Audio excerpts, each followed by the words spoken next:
안녕하세요, 신상중학교 여러분. 자, 이번 시간에는 원소 기호에 대해서 배워볼게요. 원소는 모든 나라에서 다 부르는 이름이 다르기 때문에 공통적으로 불러줄 수 있는 우리가 기호를 사용해요. 자, 원소 기호를 만드는 규칙은 원소의 원래 그 영어로 된 이름에서 이제 알파벳을 따오는 거예요. 기호는 모두 다 알파벳으로 돼 있고, 자, 원소 이름의 첫 글자를 대문자로 나타낸 기호를 우리가 써요. 자, 예를 들면 자, 질소인데요. 니트로젠이다 하면 앞에 요 N자를 따서 원소 기호를 N으로 나타내요. 이런 식으로. 자, 근데 이름의 알파벳이 한정되다 보니까 이미 N을 쓰려고 했더니 같은 원소가 있는 경우가 있어요. 자, 같은 원소가 있을 때는 그래서 자, 일단 대문자를 하나 쓰고 그 다음 중간 글자 하나를 소문자로 붙여줘요. 자, 그러면 이게 네온이거든요. 자, 그러면 네온은 앞에 N을 쓰려고 봤더니 질소가 있죠. 그러니까 뒤에 E를 하나 더 붙여줘요. 자, 이거는 네온이에요. 자, 이런 식으로 원소 기호를 만들어요. 자, 그러면 여러 가지 우리가 원소를 규칙에 따라서 표로 나타낸 걸 원소 주기율표라고 하는데, 원소 주기율표의 규칙을 설명하기 전에 선생님이 원자에 대해서 한 번 더 복습하고 갈게요. 자, 우리가 지난 시간에 원자는 생긴 게 가운데 플러스 원자 핵이 있고 그 주변에 전자가 돌고 있다고 했어요. 근데 전자의 개수는 원소마다 다 다르다 했었죠. 그래서 전자가 한 개인 애도 있고 많은 애들은 막 100개 넘는 애들도 있겠죠. 자, 근데 여기서 중요한 건 원소 주기율표를 우리가 이해할 때 전자가 모두 같은 공간을 지금 돌고 있는 게 아니라 이 전자들이 돌고 있는 궤도가 어떤 껍질처럼 생겼어요. 우리가 흔히 양파를 생각하면 좋을 것 같아요. 양파처럼 가장 안쪽 껍질부터 두 번째 껍질, 세 번째 껍질 이런 식으로 가는 이 궤도가 태양계의 어떤 행성의 궤도처럼 전자의 궤도가 나눠져 있어요. 자, 그래서 만약에 전자의 개수가 몇 개 없는 애들은 이 안쪽 궤도만 채우게 돼요. 만약에 수소 같은 경우는 전자가 한 개거든요. 그러면 가장 안쪽 궤도에만 한 개가 들어있는 거예요. 자, 그 다음 만약에 전자가 두 개다. 그러면 하나가 더 들어가겠죠. 자, 근데 이 궤도마다 들어갈 수 있는 전자의 개수가 정해져 있어요. 그래서 가장 안쪽 궤도에는 2개, 그 다음 궤도에는 8개, 그 다음 궤도 8개. 그 다음에도 정해져 있지만 우리는 주기율표에서 20번까지만 외울 거기 때문에 여기까지만 기억을 해줘도 돼요. 자, 전자 개수가 최대 이렇게까지 들어갈 수 있어요. 자, 그러면 만약에 전자가 5개다. 그러면 하나, 2개 채우고 제일 안쪽 껍질은 꽉 차요. 그러면 그 다음으로 넘어가야 돼요. 그 다음에 하나, 둘, 3개가 들어가는 거예요.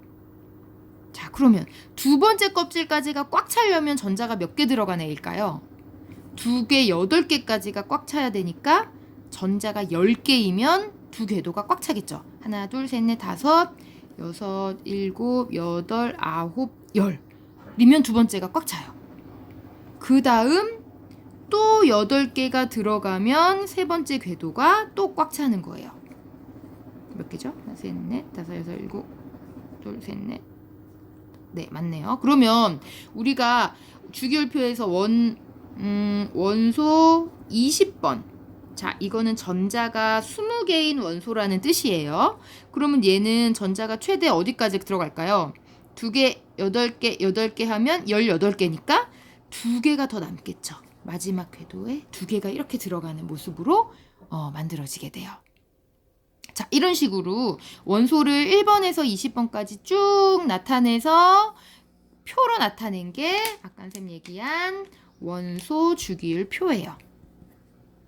자, 원소 주기율표라고 부르고 우리는 1에서 20번까지 기억을 하고 그 외에 중요한 원소들 몇 가지만 더 추가로 기억할 거예요. 자, 그러면 선생님 먼저 써볼게요. 자, 가장 전자가 작은 게 전자 1개인 거 수소. 수소고요. 자, 그 다음 전자가 2개인 거 헬륨이에요. 그 다음 3개인 거 리튬. 4개인 거 베릴륨, 5개 붕소, 6개 탄소, 질소, 산소, 플루오린, 네온, 나트륨, 마그네슘, 알루미늄, 규소, 인, 황, 염소, 아르곤, 칼륨. 막 비명을 지르는 소리가 들리는 것 같네요. 자, 이렇게 선생님이 한글로 잠깐 멈추고 한글로 우리 이름을 써볼게요.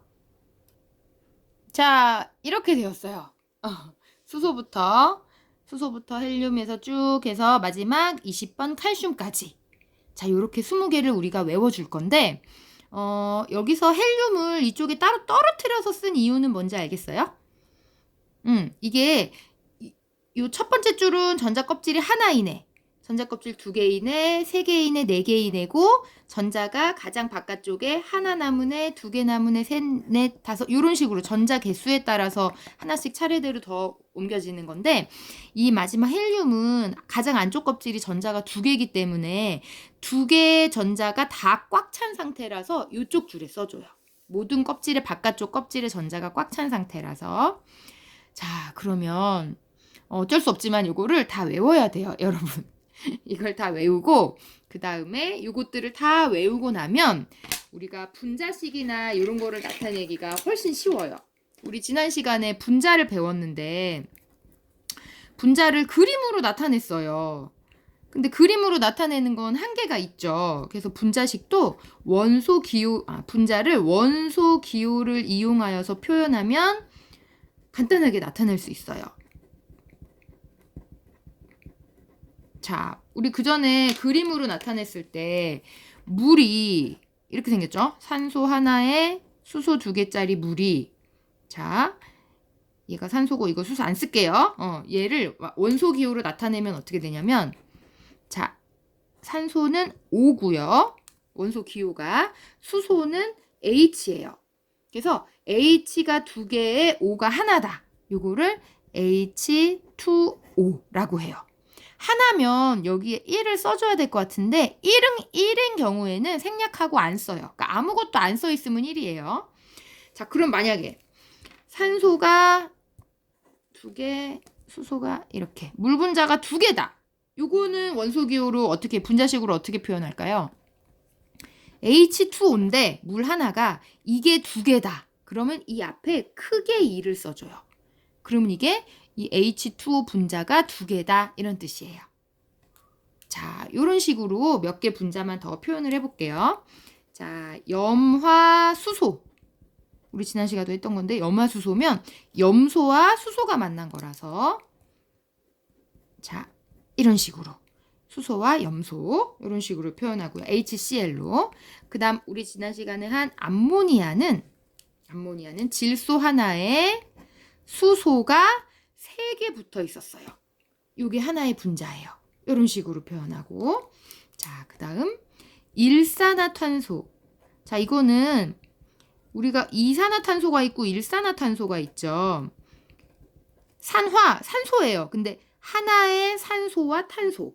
얘는 2개의 산소와 탄소라는 뜻이거든요. 그래서 일산화탄소는 CO, 탄소. 얘는 CO2가 돼요. 자, 하나만 더 해볼게요. 우리가 예전에는 메탄이라고 배웠는데 요즘엔 메테인이라고 공식 명칭이 바뀌었어요. 얘는 탄소 1개에 수소가 4개 있는 애인데 얘를 분자식으로 나타내면 그래서 탄소 1개에 수소가 4개다. 이런 식으로 표현이 돼요. 자, 아직까지는 좀 어려울 거예요. 왜냐면은 수소 하나랑 염소가 하나 만나는지 2개 만나는지 이걸 다 외워야 되나 싶은 생각이 들 텐데 앞으로 다음 단원에 우리가 이온을 배우고 나면 얘가 왜 1개고 얘가 왜 3개가 만나는지에 대한 궁금증이 좀 풀리면 조금 더 수월해질 수 있을 것 같아요. 자, 오늘 많은 내용 배웠는데요. 다음 시간 수업 시간에 우리 조금 더 복습하면서 정리해 보도록 할게요.